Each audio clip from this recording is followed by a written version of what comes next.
Here we got the remains of Sodom and Gomorrah, here in all this ash when the sulfur came down and just really melted and burnt this whole place to ash. So you woke people, take a lesson from this city. Quit being woke. So check out this rock right here. You got a fire sulfur reaction here where it was burnt partially. Perhaps this part of the rock was underground when the fire came, and just the top, third of it got burned. And so that's just an indication that there was some intense heat to transform rock into this color. You can see the division right there, and also many of these rocks are igneous from a very high heat source. So a lot more evidence. There's a fire, sulfuric fire that came down from heaven to destroy these cities. So we have here a collapse hole. Probably maybe somebody died. I came up here to warn the guys. I'm up here just, it's risky because you might fall in an implosion where there's a vacancy in the house where the soot settled. And so it's actually deadly because many tourists have died up here. Yeah, I'm getting down, but don't worry. But that's an implosion right there. That's very light, low volume, high volume soot, I should say. All these potholes right here. So let's be careful. The bomb just went off too. And bomb just went off too, I believe in Gaza.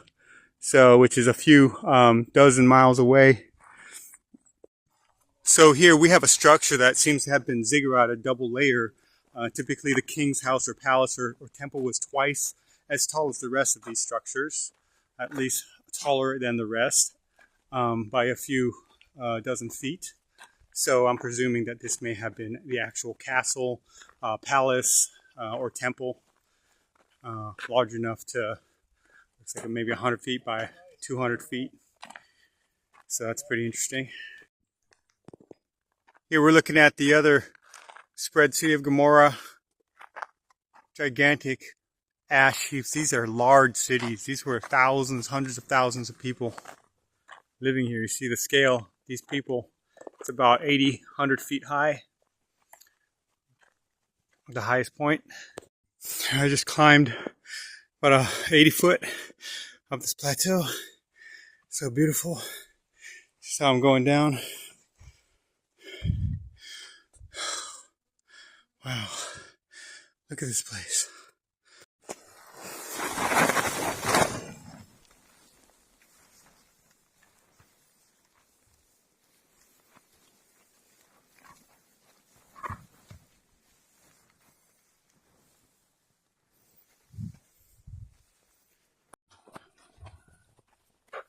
What is this guy doing? He's crazy.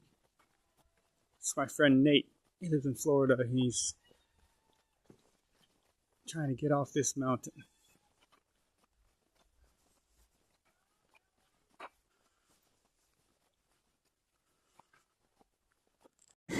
So I found these sulfur balls.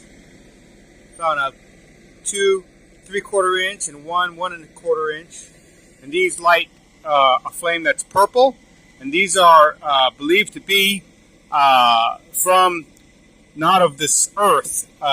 It's 99% sulfur, and this is what apparently God rained down to destroy these cities. They light extremely hot, and they actually melt the limestone with quite an easy heat. They actually weaken the limestone by 33%, or not that, but a significant amount, so that it will burn and ash faster than just normal flame. Sulfur is one of the most potent of materials to light and create a hot heat to just really break down anything. So we're going to do some experimentation on this. My buddy Q is going to do some in-depth chemical experimentation to find out the further properties and more data on how it actually happened. Okay, we're heading to go get some shovels here at the Israeli Home Depot.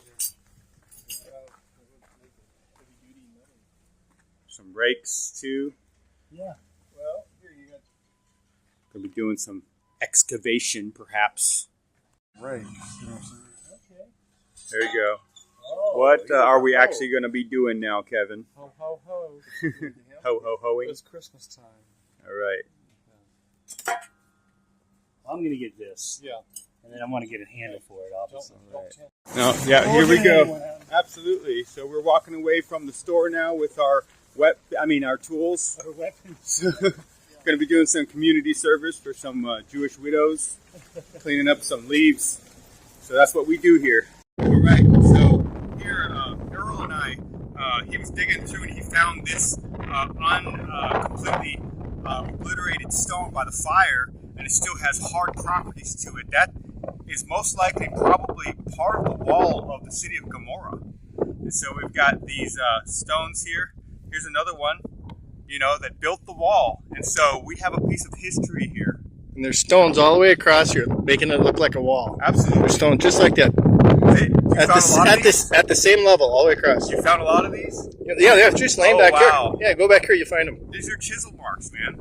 Yeah, I didn't know. Chisel marks. I'm looking for sulfur. You look for that. That's Dude, right. This is freaking cool. Thank you, man. I appreciate that. All right, man. I think that me and Earl probably found the mother lode sulfur here that we're digging around. We're having a competition. No competition. Find the biggest one. I think we just hit the mother lode. Let me get your shadow out of the view. Oh, you're good. Oh my gosh. So yeah, we're looking at this mother lode right here. Let me get the brightness a little bit lower. There we go. So let's do it. So here it is, guys. You got the encasing of the pure sulfur here coming from heaven here. You got a case that was fixing in the atmosphere, causing it to light the exterior on fire. So as it hit the Sodom and Gomorrah walls, it actually bonded the sulfur, liquefying it, making it by up to 20 to 30% so that it would burn down more efficiently. You're looking at several thousand large atomic bombs for a few days or a few weeks of burning and ash going through the air, settling in layers, and that's what you see here at Sodom and Gomorrah. This is a forensic, evidential finding here. Guys, we're finding some pretty tremendous findings today that are breaking through to validating these were cities that were inhabited by millions of people, if not hundreds of thousands of people. So I hope that this adds to the credibility of this narrative and causes people to have confidence that these narratives are true. Here are the still intact bricks that we found here on the top of the walls of Sodom and Gomorrah. This is the city of Gomorrah. And this brick right here, you can see the chisel marks. And these are preserved. They weren't burned up to ash like the other bricks were. These are preserved. And I believe God preserved them for a reason. And we discovered them here today. So here I want to put in the log that I just discovered some pretty large stones that are not strata here at the top 100 feet, which indicates to me that these buildings were just incredibly high. They went after the mindset of the tower just to build as high as they could. 100-foot high buildings, that's a pretty amazing feat for the ancient world. And we're looking at some stones here that the heat had melted them, actually indented them into each other. So the space between the stones became, you still see the flatness of the where they join, but they actually contour to the texture of the stones beneath them from the heat. Because these aren't raindrops, because this is upside down. These aren't raindrops, and they're not chisel marks, because the heat would have dissipated or softened the material under the weight to press down and contour to the texture of the stone beneath it due to the weight of the stones above it. Holding here is a 90-degree rock. This is apparently man-made rock. High density, up on a 100-foot high, soft ashen mound. Guys, you're not going to find this Chisels. up this high unless the ash had covered the building. Chisels. Yeah, that chisel mark actually I discovered that the weight of the rocks, it melted into the texture of the rocks. That's actually rock. But check it out, man. It's heavy. How heavy do you think that is? Around 20 pounds. 20 pounds, man. You can find a 20-pound rock up in a soft ashen pit of ash. It's not gonna happen. So I'm gonna take pictures of this, and we're gonna go search for more sulfur. 90 degree, 45 degree. These are man-made cuts. So we got just them sitting here. Asteroid must have kept coming after the ash had settled, and there must have been just a big cluster from space just coming into the atmosphere here, breaking apart as it's hitting this soft stuff. Because if it was stone, it would have broken apart completely and splattered into liquid. But we see here the softness of the ash had broken the fall of these hardened shelled sulfurs, and they did not burn up because they were snuffed out by the ash. I have hit the mother lode, people. I have a baseball-sized sulfur from outer space. Gosh, that's awesome. All right. So there could be some quicksand or like real soft ash here. You can sink right through, so just be careful, okay? Sodom. Where we get the word sodomy, which means to have unnatural relations with the same gender. So let's not do that, people. Let's be moral about it, okay?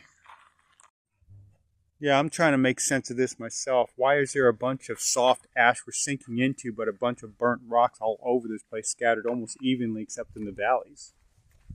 So we got a situation here. We're looking at what we thought was ancient ruins. Could have been maybe some of them, but I think these were just hill countries covered in the ash caused by the maybe shower of sulfur from wherever source it came from.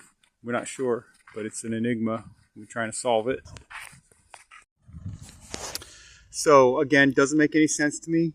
You can see all these pebble rocks here on top of all this ash. This is all very, very soft ash or dust. Could probably be made into clay.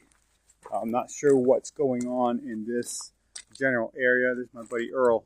This is very much a very difficult thing to try to understand, and it's all over this place. I'll think about it more later, but for now I'll just take a video. All right, so I got a few rocks. I got a lot of these sulfur balls with the melted liquefied rock around it, and this one's about the size of a baseball to the size of little sized ones here, size of golf balls here. And so here's the one still in the casings. This is what fell from heaven and destroyed the cities of Sodom and Gomorrah.